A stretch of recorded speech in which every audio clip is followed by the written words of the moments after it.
Iki ni ikiganiro ukuri wacu. Ikiganiro ukuri wacu kigamije gusobanurira abumva One Nation Radio ukuri kubiriho ibibera mu Rwanda, kikanatanga ishusho nyayo ya politike y'u Rwanda ku bari hanze yabo.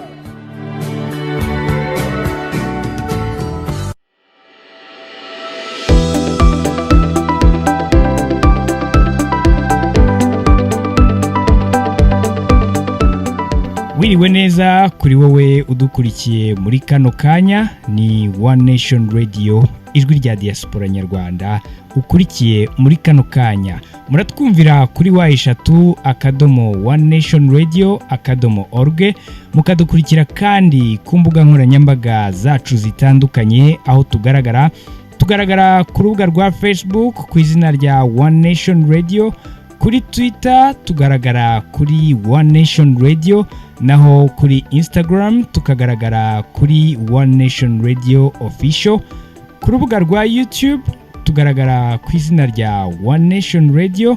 Aho hose ukaba ushobora kubasha gukurikirana ibiganiro byacu bitandukanye umunsi ku wundi. Njye gusuhuza nitwa Simeon Muhumuza. Iki ni ikiganiro ukuri wacu. Turi ku cyumweru tariki 31 Gicurasi 2020, aho nanone tugiye kongera tukaganira mu kiganiro ukuri wacu. Hashize imyaka 2 byemejwe ko itariki ya 7 Mata buri mwaka iba umunsi mpuzamahanga wo kuzirikana kuri jenoside yakorewe abatutsi mu mwaka w'1994. Gusa nyuma y'iyi myaka 26, uyu munsi wa none haracyari ibihugu bimwe nk'Ubwongereza na Leta Zunze Ubumwe za Amerika bigikomeza gushaka ko imvugo ivugururwa, nubwo kiriya cyemezo cyemejwe n'ubwiganze bw'amajwi n'inteko rusange y'umuryango w'abibumbye.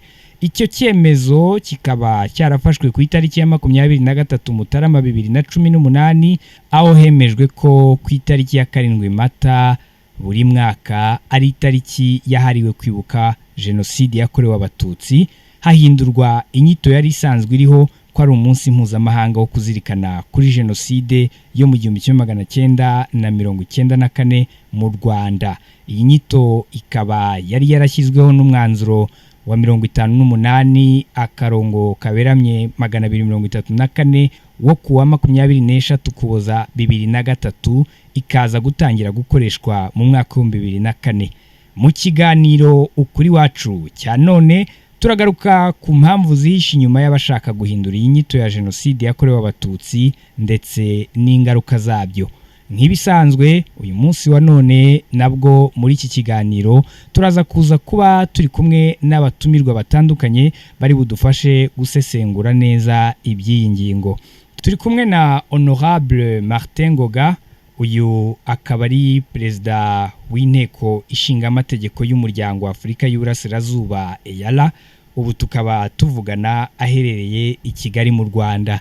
Honorable Martin Ngoga, tubaha ikaze mu kiganiro ukuri wacu cya none. Murakoze cyane. Turi kumwe kandi na Bwana Tom Ndahiro, uyu akaba ari umushakashatsi mu bya jenoside, nawe dusanzwe tubana mu biganiro bitandukanye bya One Nation Radio. Bwana Tom Ndahiro, nawe uherereye i Kigali, tuguha ikaze mu kiganiro ukuri wacu cya none.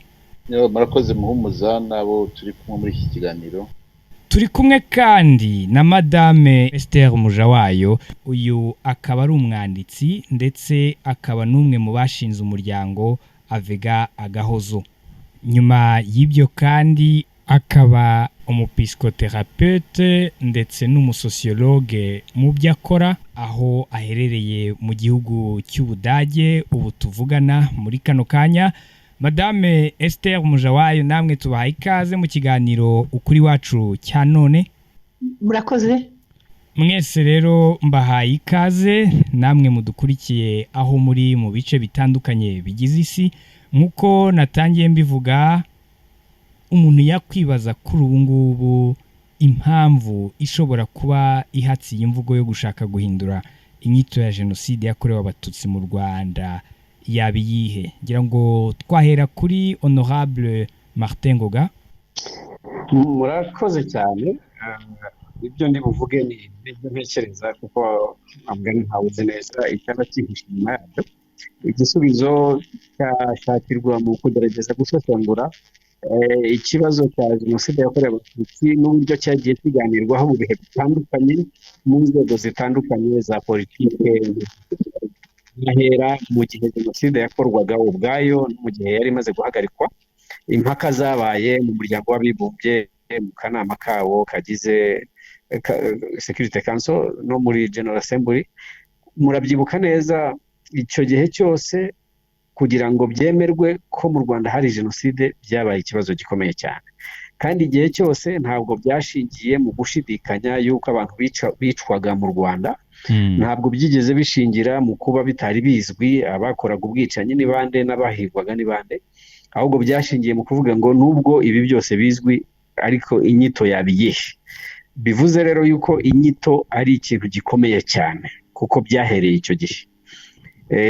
Icyo gihe byaterwaga n'ibihugu bimwe bikomeye byumvaga jenoside yiswe ikiri cyo, hakavugwa n'abayikorewe, bizana inshingano zishingiye ku mategeko mpuzamahanga yagiyeho kera maze igihe. Inshingano zagombaga guhita zubahirizwa kubera yuko rero batari biteguye cyangwa batabyifuzaga. Icyo gihe inyito yabaye ikibazo. Ariko nihuse mvuge yuko mu by'ukuri iki kibazo turimo ntabwo cyari gikwiye kubaho, kubera yuko jenoside yakorewe abatutsi mu mateka y'isi no kuva icyo cyaha cyagirwa icyaha mu buryo bw'amategeko mpuzamahanga niyo yonyine yemejwe mu rwego rwa politike no mu rwego rw'ubutabera. Kuko na jenoside yakorewe abayahudi ngira ngo n'abandi bajya bakoresha imvugo zo kuvuga ngo ni ubutabera bw'abatsinze n'ibindi, mu by'ukuri ntabwo yigeze iganirwaho mu buryo bw'inyito no kugira ngo yitwe icyo ari cyo nk'uko byabaye mu rukiko mpuzamahanga rwa Arusha. Urukiko mpuzamahanga rwa Arusha niba mubyibuka rwatangiye imirimo yarwo mu 1996. Imanza za mbere zaciwe ngo hashize nk'imyaka 2 cyangwa 3, ariko muri mu 2006 murumva ko hari hashize imyaka myinshi kandi hamaze gucibwa imanza nyinshi. Hafashwe icyemezo gikemura icyo kibazo, aho urukiko mu rugereko rw'ubujurire rwavuze ngo mu Rwanda habaye jenoside kandi iyo jenoside yakorewe abatutsi. Mu Rwanda hari amoko cyangwa ibyafatwaga nk'amoko y'abahutu, abatwa n'abatutsi n'ibindi byagiye bisobanurwa muri icyo cyemezo mu rurimi rw'amategeko twita judicial notice. Kuki byagenze gutyo cyangwa byagendaga gute mbere yaho? Mbere yaho abaregwa ibyaha baraburanaga, ariko buri gihe cyose urukiko rukabanza kwibaza ngo se haba harabaye jenoside? Ese niba yarabaye uyu muntu uregwa uhagaze imbere yacu yaba yarayigizemo uruhare? Uko kuzenguruka byabaga muri buri rubanza kandi mu buryo bw'amategeko nuko byagombaga kumera. Muri 2006 rero hari hamaze gucibwa imanza nyinshi, hamaze kwegeranywa ubumenyi bwinshi ku kibazo cya jenoside yakorewe abatutsi, hamaze kwegeranywa ibimenyetso byinshi. Urukiko ruravuga ngo reka tugere ibibazo byo kuzongera kugibwaho impaka. Muri ibyo bibazo byakemuwe bitogombaga kugibwaho impaka na rimwe, ni no kuvuga ngo habaye jenoside mu Rwanda kandi iyo jenoside yakorewe abatutsi ikozwe n'abantu bo mu bwoko bw'abahutu. Icyo bivuze rero ni uko uwagarura icyo kibazo mu mpaka zo kuvuga ngo tubyite gute cyangwa byitwe gute yaba anyuranyije n'icyemezo cy'urukiko mpuzamahanga rwashyizweho rushyiriweho gukemura icyo kibazo. Ikindi biranababaje yuko impaka zirimo kuvuka mu muryango w'abibumbye, kuko umuryango w'abibumbye ni wo washyizeho ruriya rukiko. Ni ukuvuga ngo umunsi bashyizeho urukiko bakaruha ubushobozi bwo guca imanza, rugakemura ibintu bimwe na bimwe, rugategeka ko bitagomba kugibwaho impaka, gusubira inyuma mu rwego rwa politiki mu buryo bwose bwakoreshwa, kujya impaka kuri ibyo byemezo byamaze gufatwa mu buryo budasubirwaho, ni ukunyuranya n'amahame rusange mpuzamahanga y'uko ibyemezo by'urukiko bitagibwaho impaka. Icyanyuma wenda kugira ngo ntizimba mu magambo, nuko mu by'ukuri urebye nubwo ntabimenyereye cyane, ntabifitemo ubumenyi bwinshi, kiri imikorere ya Loni n'ukuntu ibyemezo bifatwa. Nk'uko bivuga dutangira ikiganiro uvuga uti icyemezo cyafashwe mu buryo bw'ubwiganze bw'amajwi unanimous. Ubundi mbese kiriya cyemezo kibaho kuri initiative y'u Rwanda nirwo rubisaba buri gihe kandi bifite amateka byatangiye 2010 kuri anniversary ya 10 ya jenoside. Mu 2014 hafatwa icyemezo mu rwego rwa Security Council. Muri 2018 hafatwa icyemezo muri General Assembly. Ibyo byemezo byose byazaga binoza imvugo biyisanisha cyangwa biyizana hafi n'icyemezo cy'urukiko nubwo bitigeze bivugwa neza, kuko n'ubu ngubu usomye uburyo icyo cyemezo kijya impaka cyanditse wavuga yuko bitarahura neza 100%. Ariko ntacyo bitwaye. U Rwanda igihe cyose ruba rushakisha guhuza ibyemezo by'ubutabera n'uburyo byakimangira process y'ubumwe n'ubwiyunge mu gihugu. Icyo nshaka kuvuga rero ni uko impamvu buri gihe u Rwanda rusaba yuko hafatwa icyo cyemezo resolution, kuvuga ngo twibutse amahanga yuko hari jenoside yakorewe Abatutsi, amahanga abyigireho isomo byatuma itazongera gukorwa ukundi n'ahandi. Ntabwo ari ugushaka kwerekana ngo iyi jenoside iracyagibwaho impaka, ntabwo ari byo, kuko icyo kibazo gikemuka mu buryo bw'amategeko. Ni ukuvuga ngo twebwe nk'u Rwanda twagira uruhare kwibutsa amahanga yuko buri mwaka hagombaho umunota wo kwicara no kwibaza ngo hari aho isi yatereranye inshingano zayo, twibukiranye jenoside yo kuza abandi. Muri procedure uko bikorwa, iyo mumaze kumvikana no kumvugo, hari ibyo bita silence procedure, ugashyira icyemezo cyawe hariyo kuvuga ati jewe nk'umuntu wasabye ko kiganirwaho ndemeranwa n'ibyakozwe. Ibyo byose byarabaye ngira mu Rwanda ko ambasaderi wa Rwanda muri UN yanditse biragaragara. Nta wigeze avuga ati jewe ndacyafite impungenge. Icyo nshaka gusorezaho rero nuko iziriya nyandiko z'abiriya bihugu byombi mu by'ukuri ni inyandiko zidafite agaciro mu buryo bw'imikorere ya UN. Iyo baza kuba bafite ubushake bufatika bwo kurwanya kiriya cyemezo, hari uburyo byari gukorwa. Ni inyandiko zidafite agaciro, zidafite aho zibarizwa muri procedure, mu mikorere y'uburyo ibyemezo muri UN bifatwa. Ushobora kwibwira yuko ari nk'inyandiko zo kwibutsa, nko kuvuga ngo aho ibintu bigeze ntitwabirwanya, ariko kera twigeze kubirwanya. Cya kintu cyo gushaka consistency no kwanga kuva ku izima ku byemezo uba warafashe n'iyo biba nta gaciro bifite. Ikibazo kirimo rero ni uko bisa nk'ibitanga imbaraga ku bantu n'ubundi basanzwe mu bubakanyi. Ariko muri icyo kibazo kuvuga ngo abahakana jenoside bishimye ngo habayeho izi nyandiko, nabyo wenda hari igisubizo bitanga, kuvuga ngo niba babitanze babyitirira yuko ari ukwezi imbere ubumwe n'ubwiyunge mu Rwanda, noneho ibisubizo birimo biva mu feedback irabereka yuko ahubwo ari uguteza imbere guhakana jenoside. Ndumva nabangarukiye aho ngaho. Ubwo umuntu yavuga ko rero mu Kinyarwanda wenda umuntu agenekereje yavuga ko izi nyandiko ari nk'iz'urwiyerurutso. Ni nk'urwiyerurutso, ni nk'uko wenda waba ufite uwo wasezeranyije uti hari icyo ndi bukore ariko nibyanga nta kundi byagenda, kubera yuko nk'uko nakubwiye ngo muri ya procedure ya silence imara amasaha 48 niho buri gihugu kivuga ngo iyi nyandiko mbere yuko itambuka jye mfite objections n'izi. Hari igihugu gishobora kuvuga ngo ntacyo ndabitoye ariko objection yanjye ishyirwe ku mugereka ibe ya next, uzasoma iki cyemezo azanasome yuko jewe ntari ngishyigikiye reservation. Ibyo byose nta byakozwe kuko ibi bihugu byombi bitashakaga guhagarika icyemezo uko kimeze, kuko bizi yuko ari icyemezo gishingiye ku byemezo gishingiye ku byabaye mu Rwanda. Jenoside yakorewe Abatutsi barabizi, noneho bikaba byaranashimangiwe mu buryo bw'amategeko binyuze mu rukiko bishyiriyeho. Jewe nibwira yuko rimwe na rimwe nubwo ntabizi neza, ari n'ibintu bishobora kuba bituruka muri bureaucracies za ambasade z'ibihugu bikomeye, ku bintu babona ko bidashingiye cyane kuri policy positions z'ibihugu byabo, by'ibihugu byacu bita nk'uko Mitterrand yigeze kuvuga ngo ni insignificant. Nteka yuko bishobora kuba byanaturuka muri iyo bureaucracy mu by'ukuri bitatekerejweho cyane cyangwa ngo bihabwe uburemere buhagije muri za kapitali zabo. Urakoze cyane Honorable Martin Ngoga. Hanyuma Bwana Tom Ndahiro, nawe uradukurikiye, wumvise ibyo Martin Ngoga atubwiye, ariko ku bwawe ubu busabe bw'ibi bihugu ubu umuntu yavuga ko bufite irihe shingiro? ngira ngo kugira ishingiro byo sindibona. Ibyo ngo garamaze kuvuga n'ibintu byumvikana bifite n'amateka, wenda ngira ngo ndagira icyo nsobanura gato. Mu gihe jenoside yakorwaga, uwari ambasaderi w'Amerika mu Rwanda witwa David Lawson, byageze mu kwezi kwa gatanu yandikira igihugu cye, yandikira ubuyobozi bw'igihugu cye abusaba ko badakwiye kwemeza ko hari jenoside ikorwa mu Rwanda, kuko babyemeye baba bafite inshingano zo kubahiriza mu rwego mpuzamahanga.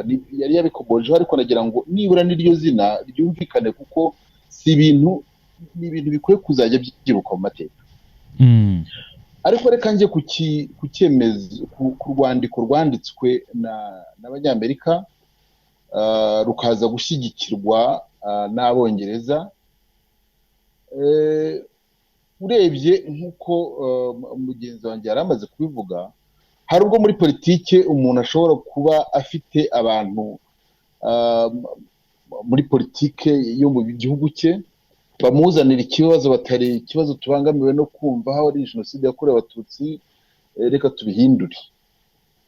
Noneho akandika iyo position, ni ukuvuga ngo baragaragaza icyo babitekerezaho.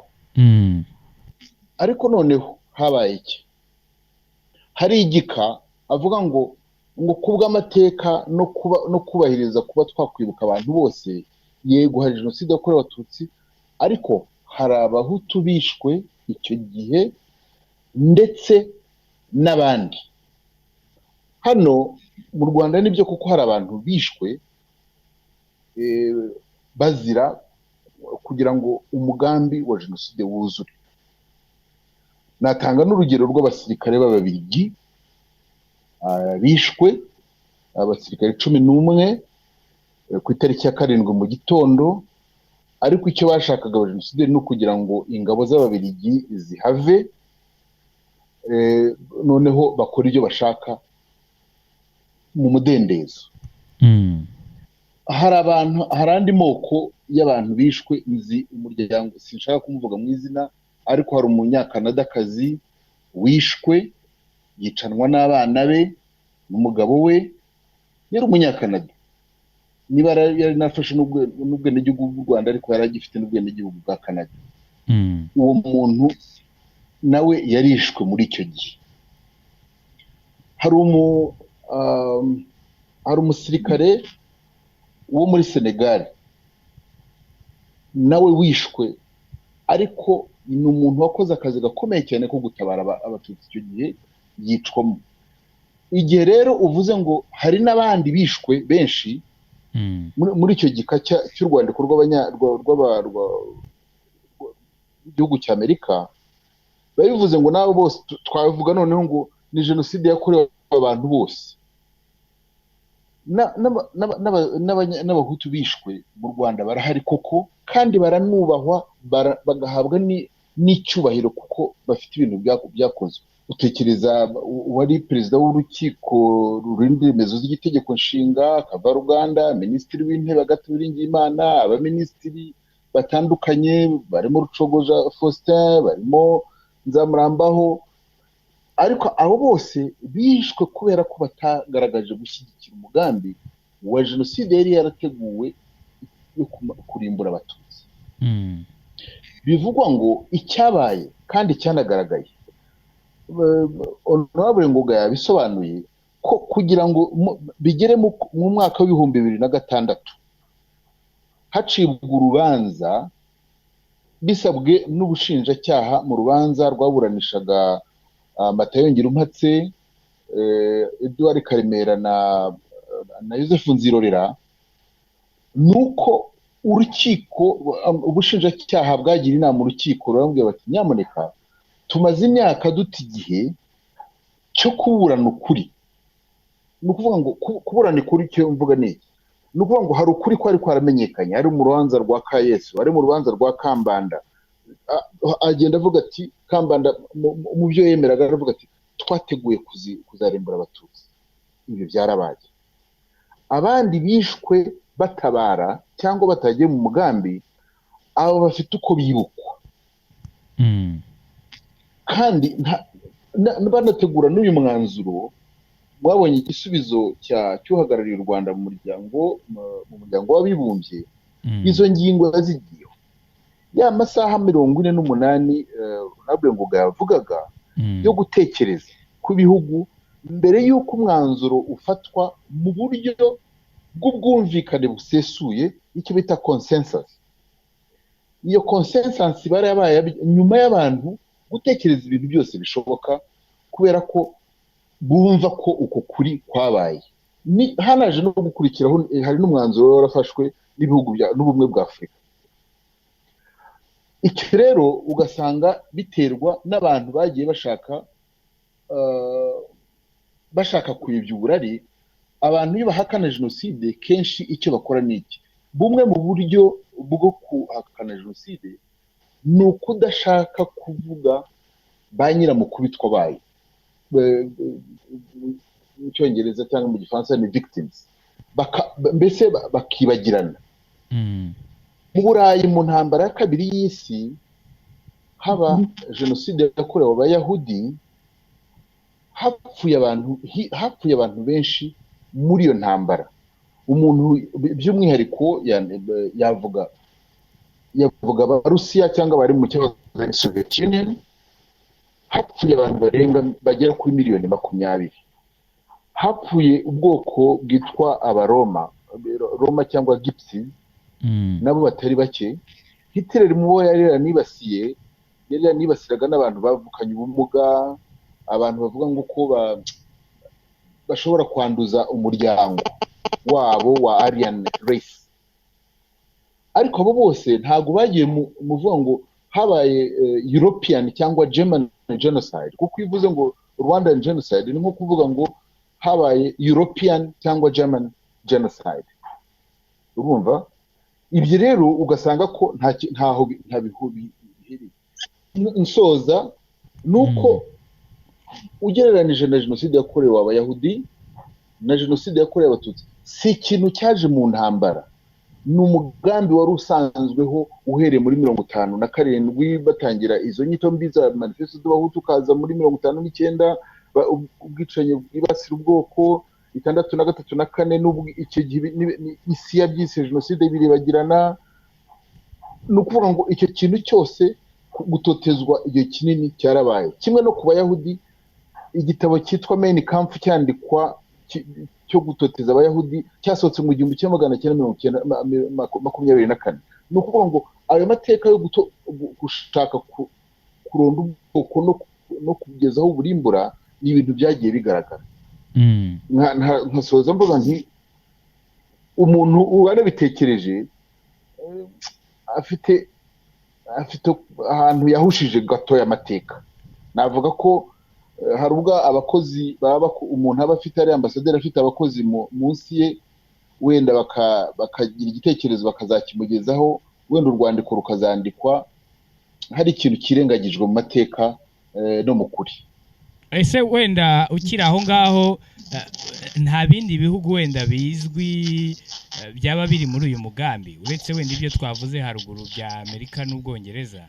Nge nta mugambi ndimo nshakisha, kubera ko hari icyemezo cyafashwe n'inama rusange y'umuryango w'abibumbye. Niba hari abantu nyuma y'imyaka 2 baje bumva bitari bikwiye, wenda umuntu yabaza ati ese byagenze bite kugira ngo iki cyemezo gifatwe, babitekerezagaho iki, hahindutse iki? Nta bihugu bindi ndimo ndeba ngo byagezeho, kuko kenshi umuntu ashobora kubona unashakisha umugambi uhari, naho hari abantu wenda mu biro runaka bibeshye ku gitekerezo. Cyakora icyo narinzi nuko n'aba ngaba basanzwe bahakana b'Abanyarwanda b'abajenosideri n'inshuti zabo babyishimiye, nicyo bishimira, ntigisubiza ibibazo byabo. Ntigisubiza ibibazo byabo, wenda umuntu yabona n'umwanya akabisobanura ati ibyo bibazo ni ibihe byo kugerageza kwihisha muri iki kintu cya ngo habaye na jenoside yindi. Abantu bishwe barahari baranavugwa, wenda ntagiye muri details. Iyo ugiye nko mu ndirimbo ya Bikindi yitwa Nangabahutu ariko ubundi yitwa Kabyirutso, hari ahantu yavugaga ngo avuga abahutu badashyigikiye jenoside, akavuga ngo Imana tugira ibacu nuko ari bake cyane. Ni ukuvuga ngo bari bazi ko hari abantu bake badashyigikiye umugambi wa jenoside bazabica, abasigaye bagakomeza muri uwo mugambi. Hanyuma se ni kuki izi nyandiko zigaragaye ubu ngubu kandi zari zaranditswe mu kwezi kwa kane? Burya iyo nyandiko ishotse ntihere ko imenyekana nuko iba yagize agaciro gake. Nicyo mbitekerezaho. Umuntu watumye zitamenyekana ashobora kuba ari umwe ko ari abantu bamwe. Hari uwanditse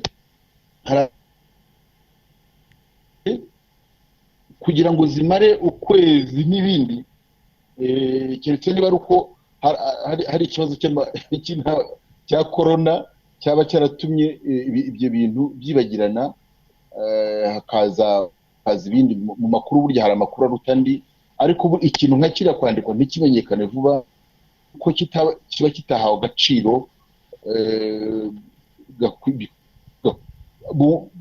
bitahawe agaciro, bivuze muri make. Urakoze cyane bwana Tom Ndahiro. Hanyuma tugarutse kuri Honorable Martin Ngoga, muri 1994 jenoside iri kuba, ibihugu bya Amerika n'Ubwongereza ndetse n'ibindi nta na kimwe kigeze gitabara u Rwanda. Ese ni ubuhe burenganzira ubundi bifite bwo gutegeka u Rwanda n'Abanyarwanda uburyo bwo kwibuka iyi jenoside yakorewe Abatutsi? Sinibwira ko ari ikibazo cy'uburenganzira, ni ikibazo cy'imbaraga. Bumva ko bategeka isi kandi bashobora gukora icyo bashaka igihe cyose, ariko nyemereye na ikintu mvuga gito cyane. Icyo navuga ni uko bidakwiye, ntabwo bikwiye ko babidutegeka, ariko ni ku isi iteye nyine hari abafite imbaraga bumva ko hari ibyo bashobora gukora kandi bakabikora igihe cyose bashakiye. Nashaka kuvuga mpereye ku byo Tom yarasobanuye mu kanya. Mu by'ukuri icyaha cya jenoside mu buryo bw'amategeko mpuzamahanga kivuzwe kinasobanuwe muri iriya convention y'48. Kuva yajyaho kiriya cyemezo cy'uko isi igomba gukumira no kurwanya icyaha cya jenoside, habayeho bwa mbere kugira ngo icyo cyemezo kiganirweho mu buryo bw'amategeko binyuze mu nkiko, mu nkiko za Arusha n'urukiko rwari rwashyiriweho icyitwaga Yugoslavia. Nibwo bwa mbere iriya convention yasesenguwe kuva yajyaho, kuko muribuka ko yagiyeho jenoside yakorewe Abayahudi yararangiye. Icyo bivuze rero ni iki, nuko jenoside icyo ari cyo, n'abayikorerwa aba ari bo, n'abayikora aba ari bo, ntabwo ari ibintu bishakishwa, ni ibintu byasobanuwe.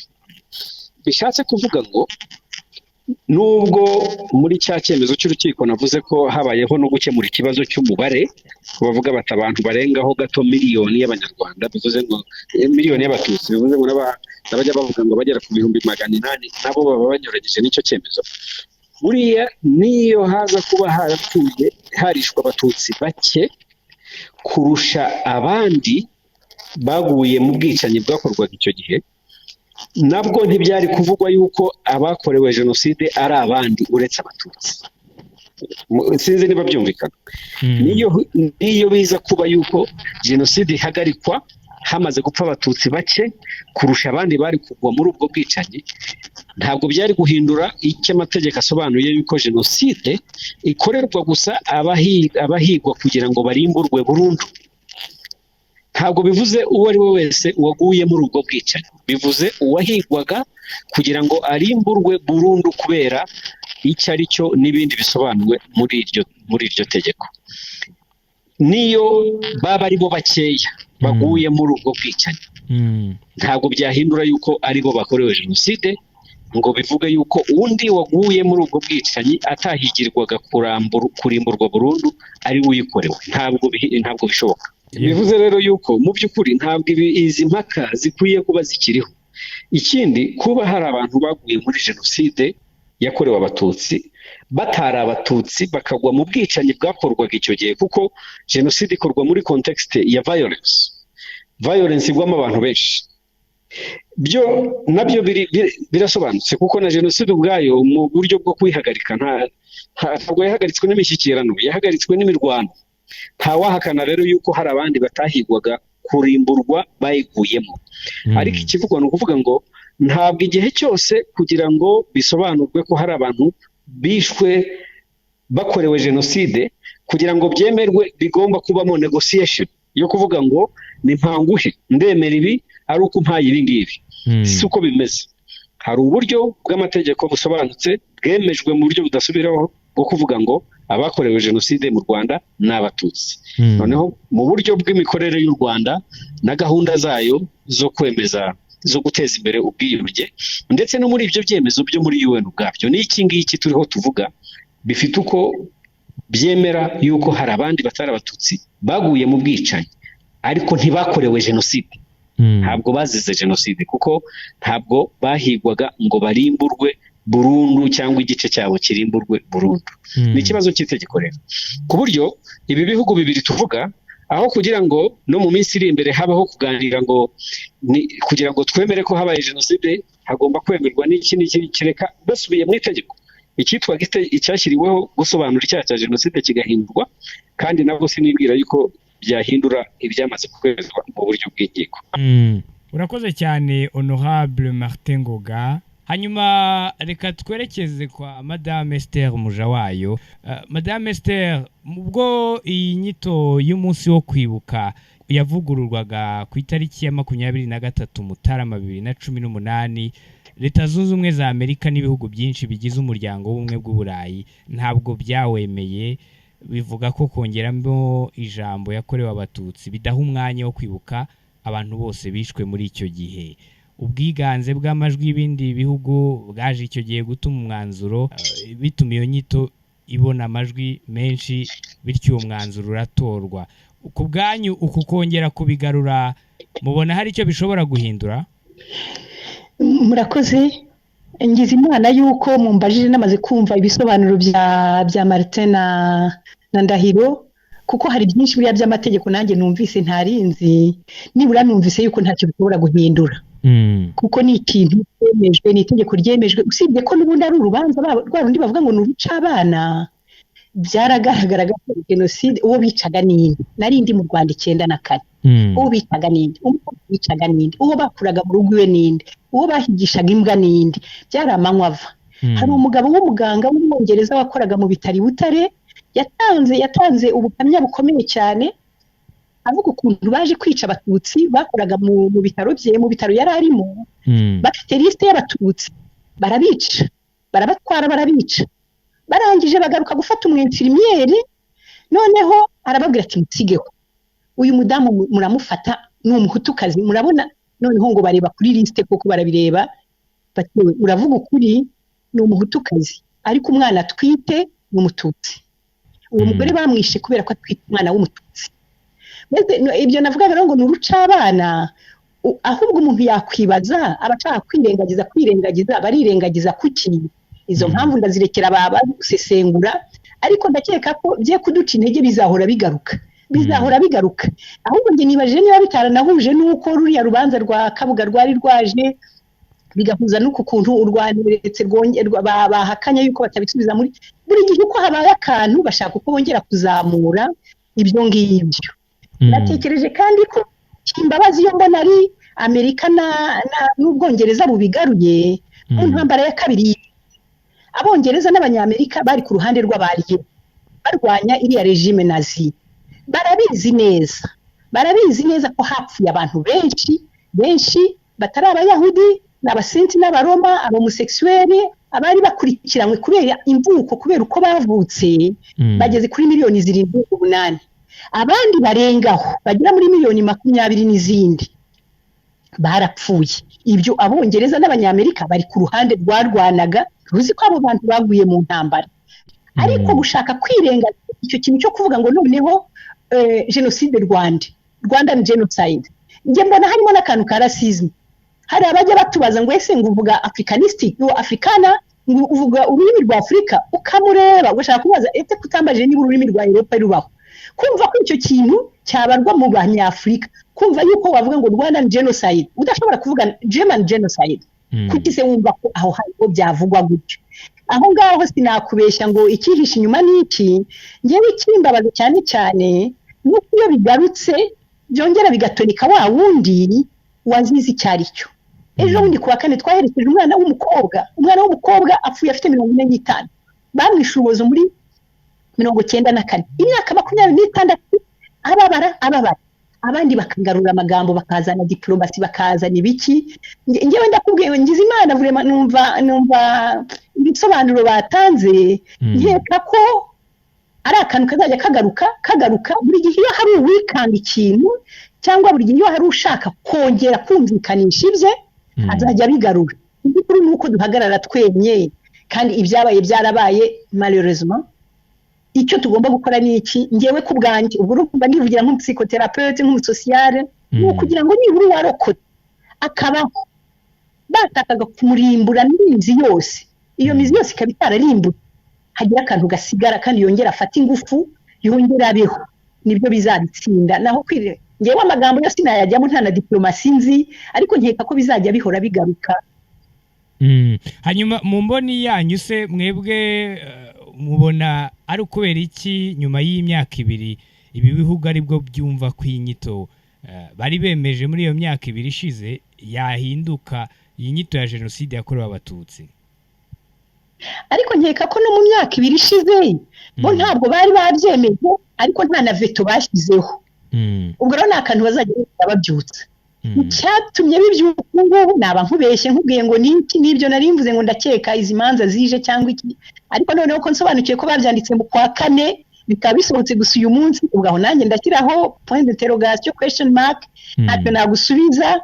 Icyo nzi cyo ikitankanga cyo nuko bizajya bihora biza, ahubwo umuntu yahagarara yemye ati, umuntu yabasubiza ati, kubera ko nkeka kandi hari ikindi kintu nkeka cy'amahanga, hari ikintu ipfunwe ryo kubona 94 byarabaye bareba ntibashobore kugira icyo bakora, umututsi akitwa abanyamahanga twakoranaga babura uko bagira bakadusiga bakagenda, barangiza bagaruka. Urumva ugarutse warataye abantu, ukagira ibyago cyangwa ukagira Imana ugatanga hari akarokotsemo, ibyo ari byo byose ugira akantu kamushima ahantu. Ni ngombwa rero kushaka kwishakira impamvu zo kuvuga ngo erega n'ubundi. Urakoze cyane Madame Esther Mujawayo. Hanyuma reka tugaruke kuri bwana Tom Ndahiro. Tom, hagiye gukurikiraho iki nyuma y'ibi bitekerezo by'ibi bihugu ngo kwihindurwa ry'inyito ku bwanyu? Ikizakurikiraho sinkizi. Inyandiko y'uhagarariye abanyamerika mu muryango w'abibumbye yasohotse kugira ngo ku itariki 18 leta y'u Rwanda ibisubiza ku ya 20 z'ukwezi kwa kane. Ibisubizo byatanzwe byari ibyo bihagije, ari mu rwego rwa diplomasi, ari mu rwego rw'amategeko. Ni inyandiko yari ihagaze neza. Sinyishyire mu mitagiye kuko irahari, kandi noneho yaje iri ku rw'umuryango w'abibumbye. Ahubwo igikwiye gukurikira ni iki: kimwe ni ukubiha agaciro gake kuri iyi, ariko icya kabiri ni no kureba n'ubikuririza ninde kandi kuki kandi hehe. Reka nongere ntange urugero ruganisha ku kwerekana ko ari ibintu bitari bikwiye guhabwa uburemere. Icyaha cya jenoside ntabwo ari icyaha gikorwa kitabanje gutegurwa. Umuntu uzerekana ngo hari kampanye yigeze zibaho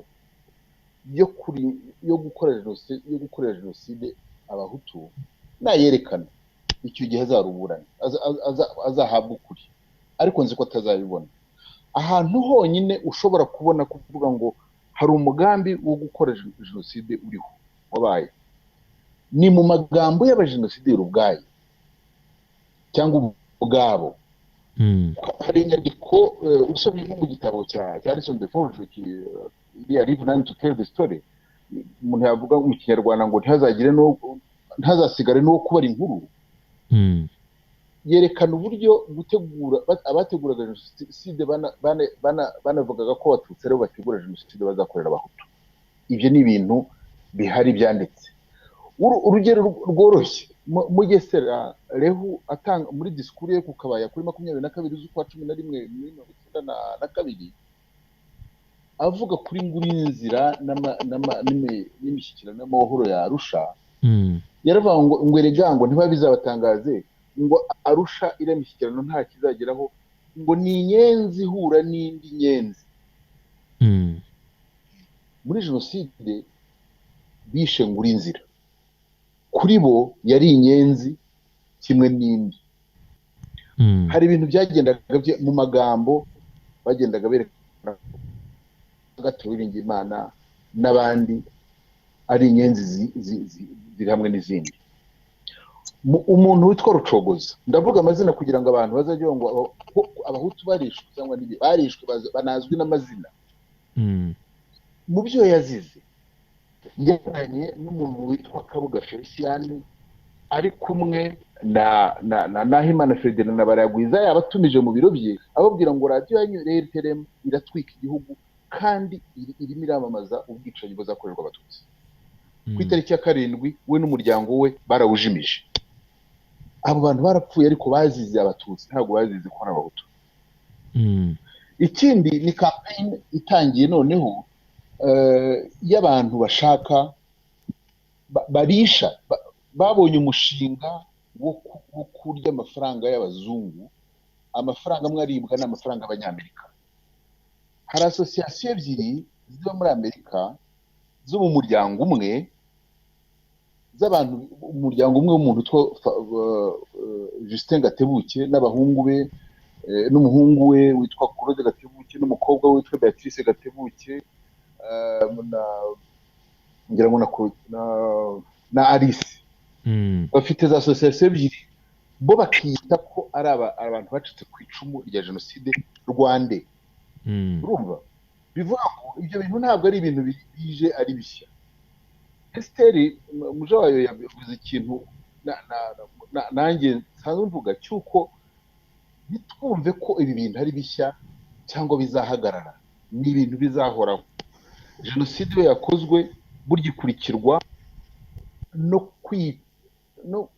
kwica kwibukwa kuwayiteguriwe. Hari umugabo w'umuholandi yanditse yakoze ubushakashatsi kwihakana n'ipfobya rya jenoside, yitwa Moyland.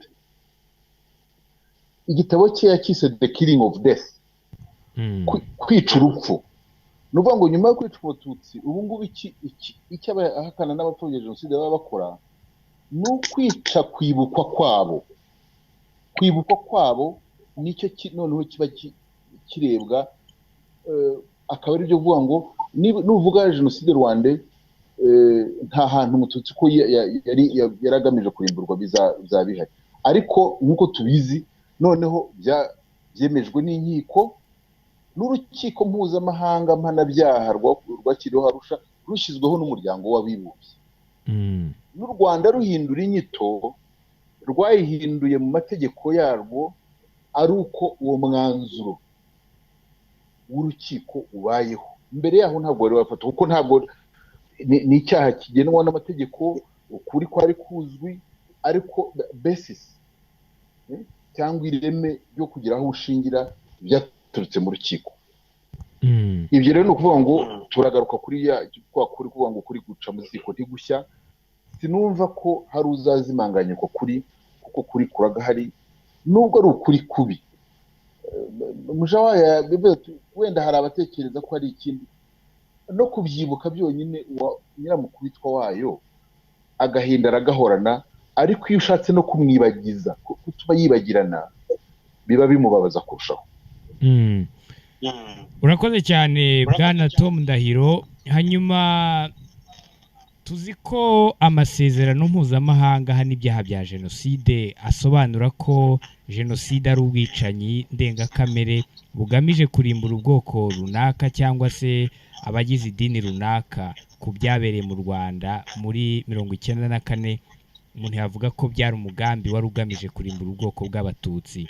Nyakubahwa Martin Ngoga, umuntu kugira ngo wenda n'abadukurikiye babashe gusobanukirwa neza, ese hari umuntu cyangwa igihugu runaka ubundi bishobora guhindura amategeko mpuzamahanga cyane cyane nk'iri tegeko rikumira ibyaha bya jenoside ari ryo mu ndimi z'amahanga mu Cyongereza ari UN Convention on the Prevention and Punishment ryashyizweho tariki 9 Ukuboza muri 1948? Urakoze. So nagira ngo mpere ku buryo warubajije ikibazo cya mbere uvuga uti ubu busabe bw'ibi bihugu bufite akahe gaciro. Ntabwo ari ubusabe. Ubusabe ni mu gihe igihugu gikurikije procedure cyangwa imikorere ituma ikorwa runaka biganisha ku cyifuzo cyabo. Ubu ngubu rero ntabwo ari ubusabe, ntabwo ari procedure ishobora gutuma hatangira imikorere runaka iganisha ku byo bifuza. Ubwo buryo nabwo bwashoboraga kubaho iyo babishaka, ariko si yo nzira bahisemo. Bahisemo gukora inyandiko idafite hibarizwa mu buryo bw'imikorere, idashobora gutangiza igikorwa runaka kiganisha mu byo bifuza, ari nabyo wigeze kuvuga kare no kwiyerurutsa. Umuntu yanibaza wenda ati hari abo bari babisezeranyije yuko ari uko bazabikora, bishobora no kuba byabashimishije, ariko ntabwo ari ubusabe mu buryo iryo jambo risobanuye. Ku kibazo rero warubajije none aha ngaha, jenoside nta gihugu na kimwe ku bwacyo cyahindura itegeko mpuzamahanga, ntabwo bishoboka. Igishoboka ni ukugira uburyo icyo gihugu cyaryanga ku giti cyabo, cyangwa bagashyiraho itegeko ryabo ry'igihugu rifite aho rishobora guhindura bimwe na bimwe mu byashyizweho mu buryo mpuzamahanga, kandi nabyo ntabwo byaba bijyanye n'imikorere. Itegeko rero iriya convention yo muri 1948 nta gihugu runaka gishobora kuyihindura. Ikindi cy'ingenzi nifuza kuvuga ni uko jenoside, icyaha cya jenoside nk'uko cyasobanuwe muri iyo convention, kandi bwa mbere kigasobanurwa n'inkiko, urukiko rwashyiriweho u Rwanda n'urukiko rwashyiriweho icyahoze cyitwa Yugoslavia, nuko jenoside iba jenoside kubera umugambi wayo. Ntabwo umugambi w'abayiteguye bakayikora. Ntabwo iba jenoside kubera umubare w'abayiguyemo. Niyo umugambi wa jenoside cyangwa jenoside yahagarikwa hamaze gupfa abantu babiri, mu gikorwa cyo kwihagarika hakaba haguyemo abandi 1000, byavugwa yuko jenoside yakorewe babandi babiri, ntabwo byavugwa yuko yakorewe cya 1000 cy'abaguye mu bikorwa bindi mu mirwano cyangwa imvururu zaba zarabaye icyo gihe. Ibyo birahari, ubwo ni itegeko rihari ryanditse, birasobanutse cyane, bisobanuwe n'inkiko uburyo baciye urubanza. Nusoma iyo convention urasanga muri bya byiciro 4 by'abantu baba bahigwa, ibyo twita protected group. Hari aho bavuga as such. Umuntu icyo ari cyo bivuze wa umuntu umwe uzize icyo ari cyo. Tuvuge wenda hari umututsi washoboraga kuba yarihishe mu rugo rw'umuhutu rurimo abantu 10. Iyo abakoze jenoside baza bakica abo bantu bose, uwari kuba yakorewe jenoside ni wa mututsi wihishe muri urwo rugo, ntabwo ari babandi 10 bari bamucumbikiye. So nabyo ntibivuze yuko abo batagomba kwibukwa, kuko nk'uko Esther yabivuze, abo bose baguye mu buryo bwo kurwanya jenoside yakorwaga, bagomba guhabwa agaciro kabo mu mateka no mu mikorere yose ijyanye no kwibuka ariko ikosa rikomeye rishobora gukorwa mu buryo bw'amategeko no mu buryo bwa politike ni ukwitiranya jenoside n'ubundi bwicanyi niyo mpamvu ari icyaha cyitwa ko ari indengakamere cyashyiriweho umwihariko wacyo kuko kiba kigamije kurimbura icyiciro runaka cy'abantu kubarimbura bagashiraho niyo mpamvu ikirwanywa ni umugambi wo gukora jenoside kuko ni icyaha kitameze nk'ibindi gisumba ibindi byose ibindi byaha bikorerwa umuntu ku giti cye ariko ni jenoside yonyine ikorwa igamije kumaraho icyiciro runaka cy'abantu gushaka kumaraho icyiciro runaka cy'abantu niyo yonyine ikorerwa icyo cyaha ikorwa muri ubwo buryo ibindi byose gikorwa ari igishaka kwica umuntu runaka cyangwa kwikiza umuntu runaka kugera ugere ku kindi imigambi y'abicanyi n'ibyo ngibyo ibigamije ariko ni muri jenoside gusa aho ikiba kigamijwe ari ukurimbura icyiciro runaka cy'abantu niyo mpamvu rero cyahawe umwihariko wacyo niyo mpamvu no mu buryo bwo kugisobanura bishingira ku cyari kigamijwe ntabwo bishingira ku mubare w'abakiguyemo iyi nyito iyiza kwemezwa yashoboraga kugira iyihe ngaruka ku micire y'imanza z'abakoze jenoside zicirwa mu mahanga cyari kuba ikibazo gikomeye cyane kuko urumva mu buryo bwo guhakana jenoside harimo no kugaragaza yuko hari uburyo bwinshi bwo kuyihakana kandi biragaragara hari ukuvuga ko wenda bavuga ko bayikorewe atari bo cyangwa atari bo bonyine cyangwa nabo bayigizemo uruhare niyo mpamvu natangiye mvuga kare yuko umwihariko wa jenoside yakorewe abatutsi ni uko ariyo yonyine yemejwe mu rwego rw'urukiko ndagira ngo byumvikane neza imanza ziracibwa n'ahandi zaraciwe ariko igihe ubu ngubu Kabuga wafashwe ejo bundi nagezwa mu rukiko ntabwo azahabwa umwanya wo kuvuga ngo habaye jenoside yakorewe abatutsi cyangwa ntiyabaye ahubwo icyo azaba asabwa gusobanura ni ukuvuga niba yarayigizemo uruhare cyangwa atarayigizemo uruhare ibyo rero ni ibintu bikomeye cyane kuko byarashobokaga yuko imanza zari gucibwa hagakatirwa abantu benshi cyane ariko zidakemuye icyo kibazo cyo kuvuga ngo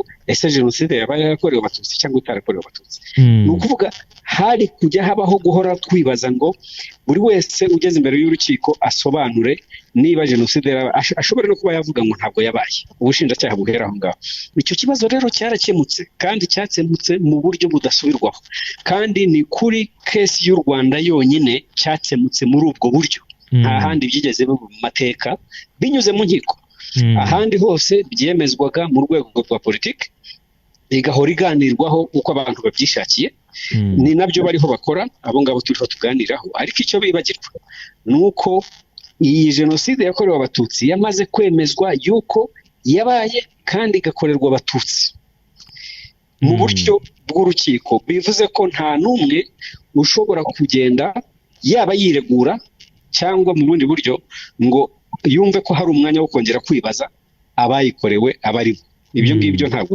bigishoboka uburyo rero bujyanye no guteza imbere ubumwe n'ubwiyunge ni ngombwa kandi kuko bizwi ko hari n'abandi baguye mu bwicanyi bw'icyo gihe batari bashyigikiye umugambi wa jenoside batari bawushyigikiye ariko bakagwa muri violence zari zihari nk'uko navuze jenoside ntishobora kuba hatari violence abo bagomba kwibukwa ariko uburyo bwibukwa ni process iri political itagomba kwitiranywa itagomba cyangwa ngo igirwe yuko ariyo condition yo kugira ngo abakorewe jenoside bisobanuke gutyo yuko bazwa bari bo n'abayikoze bazwa bari nibwira yuko rero ibyo ayo mateka ntashobora guhinduka nta kintu na kimwe gishobora kuyahindura niyo haza gufatwa resolution muri UN ivuga ngo tubihinduye gutya ntabwo icyemezo gifatirwa muri UN mu rwego rwa politike gisumbya uburemere icyemezo cy'urukiko ntibishoboka ntabwo byabaho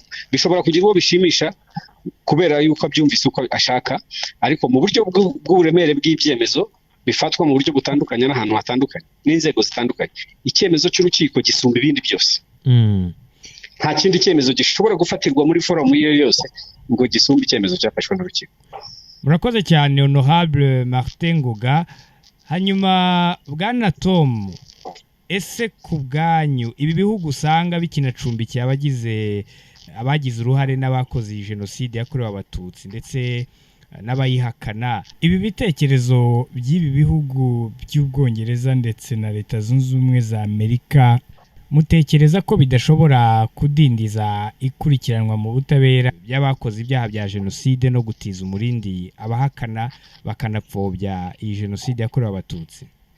icyo abantu bonyine bazishimira ibi bintu ku nyungu zabo ni abantu bari basanzwe bapfobye jenoside, ariko nabyo ukuntu urwandiko iyo nyandiko y'Abanyamerika yanagaragaye nayo ntabwo kibafasha cyane, kuko icyo bashaka kugira ngo bashaka ko kivugwa si cyo.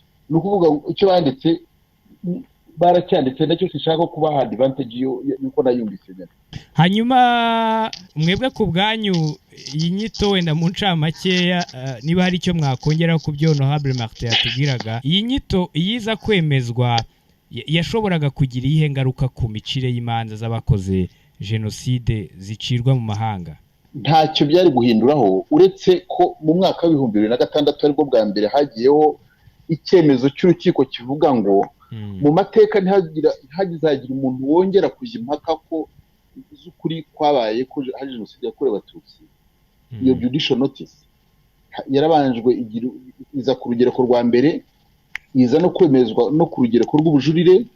Nyuma yaho imanza zose zakurikiyeho, uwazamuraga icyo kibazo cyo kuvuga ku bijyanye impaka niba harabaye jenoside baheraga ko bafata judicial notice.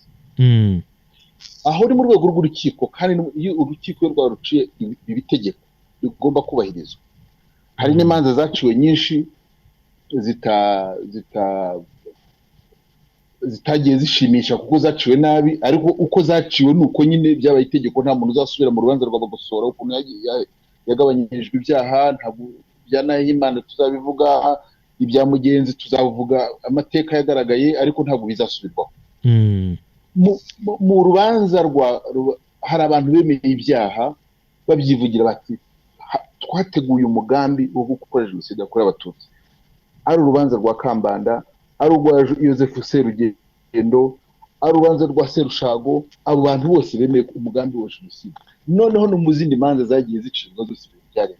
Nta kintu kizahinduka, nta nicyo bizahindura yewe, kuko n'imyanzuro myinshi y'inama y'umuryango w'abibumbye ushinzwe amahoro ku isi yagendaga ivuga ati hakorewe jenoside abatutsi, ntabwo yakorewe jenoside abanyarwanda. Urumva, ngira ngo n'abantu batazi amateka cyangwa bagitangira kubyumva bazumva babonye ikintu gishya. Amateka yaranditswe, ibisigaye ni ukuyibagiza cyangwa ukayemera uko ari. Urakoze cyane Bwana Tom. Hanyuma Madame Esther Mujawayo, ni kimwebwe muvuga ku bantu bagifite imyumvire y'uko habaye jenoside yakorewe abahutu kandi ko nabo bakwiye kwibukirwa hamwe n'abandi bazize jenoside yakorewe abatutsi muri 1994? Urabona ibyo bintu biragaragara nta jenoside yakorewe abahutu. Iyo habaho jenoside ikorerwa abahutu, sinzi umuntu yerutse kubisobanura neza ati nk'abariya bose bari bagarutse bavuye muri Kongo, iyo haba hari umugambi wo kubatsemba, bari ku butegetsi, bari kubarangiza, ko abahutu bapfuye mu ntambara barapfuye. Ahubwo ndakeka ko hari abantu bashaka gukoresha iyo terme, nabyo njye birambabaza cyane iyo mbona abantu barimo kurwanira kuvuga ngo nabo bitirirwe jenoside. Kugira ngo jenoside ni ikintu, hari igihe nshaka kubabwira ariko jenoside cyari jenoside ko ari kugenda bakarimbura na sogokuru na nyogokuru n'igiti kibanyi bakakirandura. Ibyo ntibyabaye, uwo mugambi ntiwabayeho. Ariko nkeka ko hari abantu bashaka gukoresha iryo zina kubera ko babonye uburemere bifite, bazahora babaho. Icyangombwa njye nkeka ko iyo presiyo mwari muvuze kuri biriya ngo yasize imanza zizakomeza nihakomeza kubaho presiyo ihagije kugira ngo abagomba kubikoresha bazikoreshe. Ariko yuko abashaka kuvuga jenoside yakorewe abahutu, baba inshuti zabo cyangwa abandi, bazahora babigerageza. Njye nkeka ko igikuru ni ukugira ingingo. Ndishimye ni ukuri numvise namenye byinshi muri ingingo z'amategeko, kuzisobanura mu buryo bworoshye nk'uko bazidusobanuriye, bikagaragara biti ikintu cyitwa uko cyitwa. wigerageza no kwita ikintu ubwicanyi bwakorewe abahutu mu ntambara zose zabaye n'ubwicanyi nta n'uwo bushimishije rega ariko ntabwo ari jenoside aho rero ntabwo ncika intege kuba bivugwa bizahura bivugwa nkeka ko tugomba kuba realiste nta muntu uzaba umumarayika ejo ngo avuge ngo noneho ndabiretse noneho sinongera kubivuga ari amacenga batangiye kuvuga ko nabo barokotse jenoside bikabafasha nyine ko yitwa jenoside y'u Rwanda kuko icyo gihe ntumenya aho uganisha abo bazahoraho igikuru ni uguhorana noneho ingingo zoroshye zisobanutse ari nacyo nagira ngo nshimire ni ukuri Ngoga na Ndahiro nge mwamfashije kumva byinshi yeka ko n'abantu benshi baba bakeneye kumenya izo element umuntu yitwaza kandi presiyo ikagumaho kuba gifite ubushobozi bwo gukora presiyo kugira ngo abo bantu aho bakiri hose babashe gufatwa hari igihe mvuga ngo ubundi turavuga ngo iyo bafashwe kandi nibyo koko umuntu wacitse ku icumu akabona umuntu wamwiciye akabona baramufasha akabona urubanza ariko buriya hari abandi bantu twibagirwa bariya bicanyi bo mu Rwanda b'imipanga bo ku misozi wacu iyo babonye uwari ubayoboye uwabahaga amategeko bajyaga bumva yibereye i Burayi bajyaga bagira kandi bo baranyuze prison baravuga bati Imana ishimwe nawe arafashwe ndakeka rero yuko iyo justice bibaye kuri benshi nta nubwo ari kubacitse ku icumu gusa murakoze urakoze cyane nawe Madame Esther Mujawayo tugeze ku musozo w'iki kiganiro cyacu ariko mbere yuko dusoza hari ubutumwa mwatubereye abatumirwa kuri uyu munsi mwaha abantu bose bapfobya jenoside n'abayihakana buriririye kuri ziriya nyandiko bakazifata nk'aho ibyo byifuzo byabo byemejwe hanyuma ariko mukagira n'ubundi butumwa mutanga bwo guhumuriza abanyarwanda ko badakwiye guhangayikishwa n'ibi bitekerezo byatanzwe n'abahagarariye Amerika n'Ubwongereza mu muryango w'abibumbye ngira ngo twahera kwa Honorable Martin Ngoga urakoze cyane icyo navuga mu gusoza nuko icya mbere cyo mu buryo bw'amategeko ntabwo harimo kwitiranya ibintu byarasobanuwe neza byarasobanuwe jenoside icyo ari cyo mu Rwanda abayikorewe n'abayikoze byarasobanuwe mu buryo bw'amategeko y'imbere mu gihugu nabwo byarasobanuwe n'abandi bayiguyemo nako baguye mu bwicanyi bw'icyo gihe muri violence yari hari icyo gihe birasobanutse muri gahunda z'igihugu z'ubumwe n'ubwiyunge bafite umwanya wabo ariko ibi byabaye muri iyi minsi icyo bitwereka ni kimwe nuko abahakana jenoside bashaka kuboreka amateka bahari kandi turangaye bashobora kugira imbaraga kandi bashobora no kugira ababishyigikira nubwo ntacyo byahindura mu buryo bw'amategeko ariko bitera urujijo mu myumvire y'abantu no mu buryo bwa politiki kandi byatudindiza ngira ngo rero uburyo bwo kwishima bwagaragajwe n'abasanzwe bahakana jenoside nacyo ni ikintu gishobora kudufasha kwereka biriya bihugu byombi yuko niba atari cyo bari bagamije kugira ngo batize umurindi abantu basanzwe bashaka kugoreka amateka noneho bibagaragarije bifite ibimenyetso yuko ari cyo cyagezweho ariho baganishije cyangwa ari uko byumvikanye bishobora kuvamo rero n'igisubizo bishobora kuvamo igisubizo kubera yuko noneho bifitiwe ikimenyetso dushobora kubagaragariza. Urakoze Honorable Martin Ngoga reka dukomereze kwa Bwana Tom wowe ubutumwa bwawe n'ubuhe ku banyarwanda bugukurikiye muri kano kanya. Ubwongereza na Amerika ni ibihugu byabaniye u Rwanda neza nyuma ya jenoside kuba hari ikintu gibeshyeho inshingano yacu twese no kubabwira ko hari ahantu bibeshye ariko no kubwira n'abandi bashobora kubyumva uko bitari tukabwira ko iyo jenoside mbese yabaye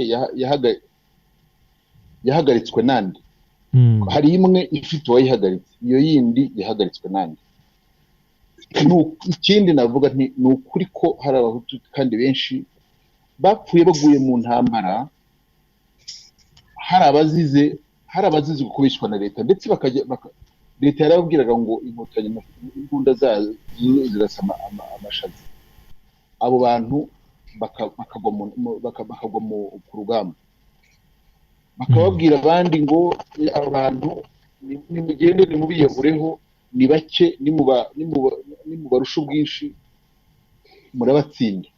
Abo nabo barapfuye. Hari abaguye mu nzira bagenda kubera umunaniro n'ubujyahabi, abo nabo barapfuye. Ibyo Esther Mujawayo yanibukije, indege zoherezwaga igisangani n'imbandaka na hehe kuzana izo mpunzi zari zirimo, kuki babazanaga batabiciye muri ayo mashyamba. Ibyo binyoma rero, icya mbere ni ukumenya ko hari abantu babiterwa n'ipfunwe, bahorana icyaha no kuvuga ngo n'abandi bakoze ibyaha nkabo. Ndasoza no ku kibazo cy'uko abantu bakwiye kumva ko ibyo bintu bizahoraho, kandi ko urugamba rwo kurwanya ibi bitekerezo bidusubiza inyuma, bikomeretsa umuntu wacitse ku icumu, ari bimwe bitekerezo biba bishyigikira umugambi mubi, no kubwira ba bandi, kugaragaza abashaka kurisha ikinyoma, amazina yabo akajya avugwa, no gukangurira ibihugu ngo nyamuneka mufite abantu b'abayesikoro n'ingengabitekerezo ya jenoside. Urwo rugamba rwo kugaragaza ukuri ukakuvuga ntawe ubeshyeye ni ikintu kizahoraho, si icya none, si icy'ejo, si icy'ejo bundi, ni icyo mu myaka, kugeza igihe bamwe tuzaba tutariho, hakaza n'abandi bakamenya ko iyo ntambara bazayirwana. Hanyuma abapfobya jenoside n'abayihakana buririye kuri ziriya nyandiko bakazifata nk'aho ibyifuzo byabo byemejwe, bo ni iki mwababwira? Nibihangane, nta gaciro ziriya nyandiko zizabona cyane, kuko ntabwo zizahindura ukuri, bizahindura ibyemezo byafashwe n'inkiko. Niba bifate batyo, bakomeze ipfunwe ribazonye. Urakoze cyane Bwana Tom Ndahiro. Hanyuma Madame Esther Mujawayo, namwe hari ubutumwa mwaha abantu bose bapfobya jenoside n'abayihakana buririye kuri ziriya nyandiko bakazifata nk'aho ibyo byifuzo byabo byemejwe? Hari n'ubutumwa ariko mwanaha n'abanyarwanda badukurikiye muri kano kanya, bashobora kuba wenda bari batangiye no guhangayikishwa na biriya bitekerezo by'abahagarariye Amerika n'Ubwongereza mu muryango w'abibumbye? Dusoza. Nagira ngo mbasubire mu byo mwakoze iki kiganiro, kandi mbasaba ko mwajya mukora byinshi nkabyo bitanga ibisobanuro byoroheje ariko bisobanutse, kubera ko bariya bantu bakoresha ikintu kinini cy'urujijo, bagakoresha ikintu byacitse, noneho umuntu utasobanukiwe, umuntu utabonye ingingo nk'izi ngizi twumvise mu kanya, akagira ati koko byacitse. Kuko iki kintu ni ingenzi, gutanga facts, gutanga ibintu biri byo, umuntu akamenya aho ibintu bihagaze. Nari ngiye kuvuga mu kanya ngo nibahumure bariya barikirigita bagaseka, ariko sinshaka kubyoroshya cyane gutyo. Niba bakwikirigita bagaseka, ariko hari uwo baba bahungabanije, kandi hari n'udashobora gusobanukirwa nk'uko tubashije gusobanura no gusobanukirwa muri iki kiganiro. Ndakeka rero ko kubatanga amakuru, kubatanga ibisobanuro, ngewe icyo nababwira ni ukuvuga ngo ni uguhozaho, nimuhozeho abantu bumve ko intambara iracyakomeye, abarwanya jenoside baracyahari, kandi niko bagomba gukora. Nk'uko niba ndakeka Tom wabivuze, uwamaze gukora jenoside akora uko ashoboye kujyana hakanwa. Ibyo ni ibintu bisanzwe kuri mbese nkaba nabwira noneho uwo bihangayikisha, nkamubwira nti humura, n'ubundi nta kindi wari kumwitegaho. Ariko kuvuga ngo humura nta kindi wari umwitegeho, bivuga ngo humura idamarariye.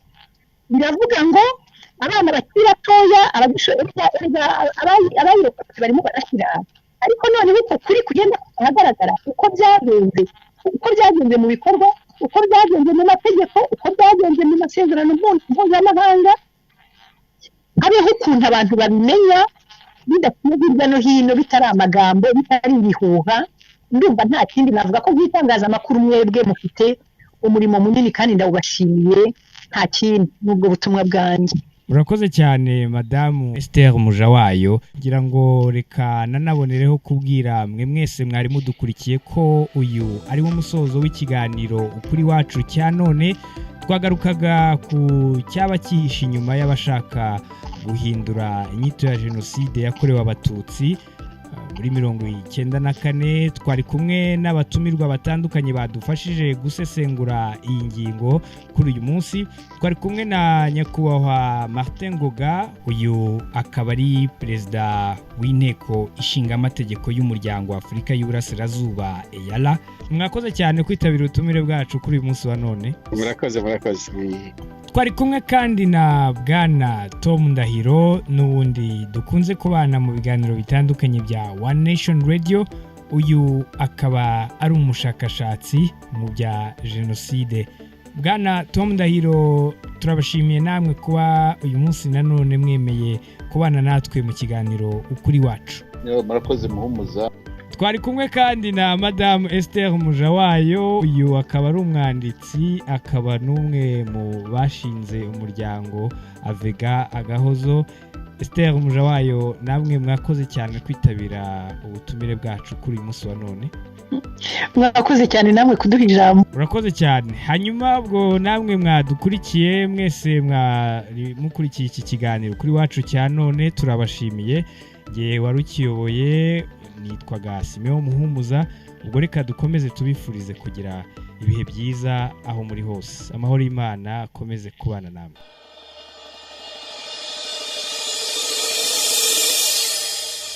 Iki ni ikiganiro ukuri wacu. Ikiganiro ukuri wacu kigamije gusobanurira abumva One Nation Radio ukuri kubiriho ibibera mu Rwanda, kikanatanga ishusho nyayo ya politike y'u Rwanda ku bari hanze yabo.